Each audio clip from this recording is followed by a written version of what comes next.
Hi நண்பா, இந்த விட நம்ம என்ன பார்க்க போகிறோம்னா சர்வர் மாறுறது எப்படின்னு தான் பார்க்க போகிறோம். அதுக்கு முன்னாடி நான் உங்கள்கிட்ட ஒன்று கேட்கணும். அது என்னன்னா, நீங்கள் யாருமே நான் சப்ஸ்கிரைப் பண்ண மாட்டீங்க.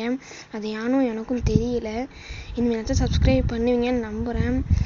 சரி வாங்க விளாடான்னு பேசாமல் வீடியோக்குள்ளே போய் என்னன்னு பார்க்கணும். நீங்கள் ஒரே சர்வரில் விளாண்டு உங்களுக்கு போர் அடிச்சிச்சுன்னா நான் சொல்கிற ஆப்பை டவுன்லோட் பண்ணி பாருங்கள். இல்லை டவுன்லோட் பண்ணி பாருங்கள், அது கன்ஃபார்மாக ஒர்க் ஆகும். இந்த ஆப்பை தான் ஸ்க்ரீனில் தெரியும், இந்த ஆப்பை பார்த்துக்கங்க. இந்த ஆப்பை டவுன்லோட் பண்ணி நீங்கள் இதுவரை ஃப்ரீ ஃபயரில் லாகின் பண்ணாதான் ஏதாச்சும் நியூ ஐடி ஓப்பன் பண்ணிக்கங்க. கூகுள் ஐடி ஓப்பன் பண்ணோன்னே இந்த VPN ஆப் என்ன நீங்கள் சர்வரில் மாறணுமோ அந்த சர்வரில் வச்சுக்கிட்டு நீங்கள் உள்ளே வாங்க. உள்ளே வந்தோடனே உங்களுக்கு காட்டும். அது எப்படி காட்டுன்னு பார்க்குறீங்களா? அது பார்க்கறதுக்கு முன்னாடி ஸ்க்ரீனில் தெரியுதா, செட்டிங்ஸில் போய் பாருங்கள். இந்தியான்ற இடத்துல நீங்கள் என்ன சர்வர் மாறுறீங்களோ அந்த சர்வர் பேர் காட்டும்.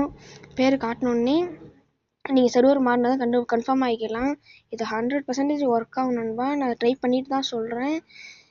நீங்கள் ட்ரை பண்ணி பார்த்துட்டு கமெண்ட்டில் சொல்லுங்கள். தேங்க்யூ ஃபார் வாட்சிங்.